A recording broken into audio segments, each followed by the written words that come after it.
بسم اللہ الرحمن الرحیم۔ بنی اسرائیل کے مشہور پیغمبر حضرت موسیٰ علیہ السلام مصر میں پیدا ہوئے۔ فرعون کو معلوم ہو گیا تھا کہ بنی اسرائیل میں ایک لڑکا پیدا ہونے والا ہے جو مستقبل میں اس کی بربادی کا باعث ہوگا، اسی لیے وہ بنی اسرائیل کے سب لڑکوں کو پیدا ہوتے ہی قتل کروا دیتا۔ لہٰذا حضرت موسیٰ علیہ السلام کی والدہ نے آپ کی پیدائش ہوتے ہی آپ کو ایک صندوق میں بند کر کے دریائے نیل میں بہا دیا۔ ایک دن فرعون اور اس کی ملکہ دریائے نیل کے قریب چہل قدمی کر رہے تھے کہ ان کی نظر اس صندوق پر پڑی۔ اس کے غلاموں نے اسے صندوق میں بچہ ہونے کی خبر دی۔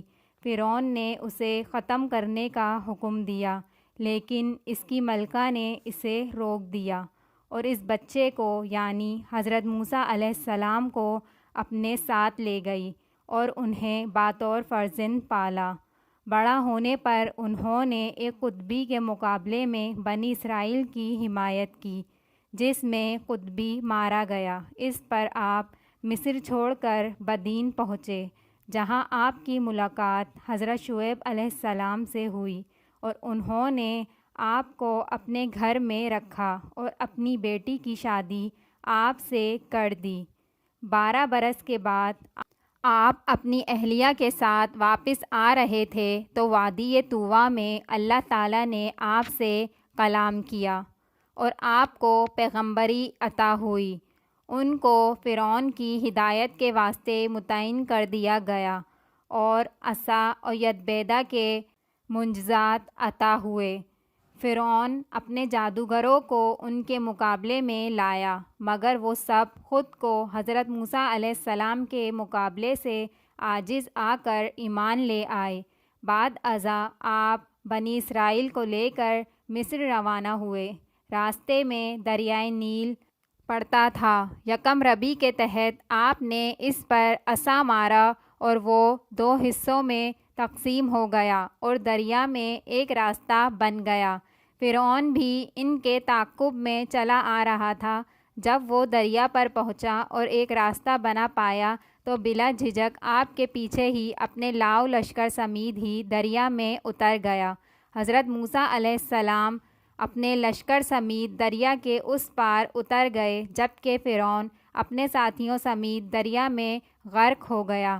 پھر آپ کوہ طور پر اترے اور آپ پر توریت نازل ہوئی، لیکن آپ کی غیر موجودگی میں سامری نامی جادوگر نے بنی اسرائیل کو بچھڑے کی عبادت کرنے پر آمادہ کر لیا تھا۔ واپسی پر آپ نے بچھڑے کو تو آگ میں ڈال کر گلا دیا، لیکن بنی اسرائیل کو بجائے شہروں میں بسانے کے ایک بیابان میں لے گئے، جہاں 40 سال کا عرصہ آپ نے ان کی اصلاح میں گزارا۔ قرآن مجید میں 29 مقامات پر حضرت موسیٰ علیہ السلام کا ذکر آیا ہے۔ آپ کے ذکر کے ساتھ کئی مقامات پر آپ کے بھائی ہارون علیہ السلام کا بھی ذکر ہوا ہے۔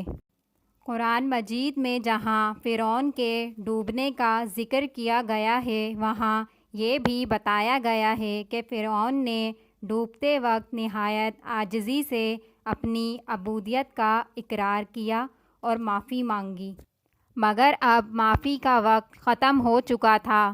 اس کو خداوندی جواب ملا تھا۔ خدا نے کہا، صرف اتنا ہی نہیں، ہم تیرے جسم کو محفوظ رکھیں گے تاکہ آنے والی نسلیں تیری لاش کو دیکھ کر عبرت حاصل کریں۔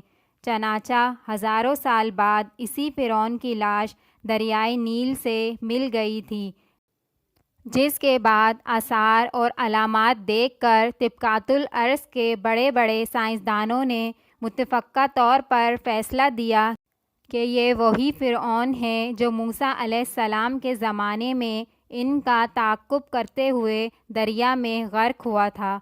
چنانچہ آج بھی اس کی مومیائی ہوئی لاش قاہرہ کے عجائب گھر میں دیکھی جا سکتی ہے۔ اگر آپ کو میری ویڈیو اچھی لگی ہو تو لائک کریے گا اور سبسکرائب کے بٹن کو دبانا نہ بھولیے گا۔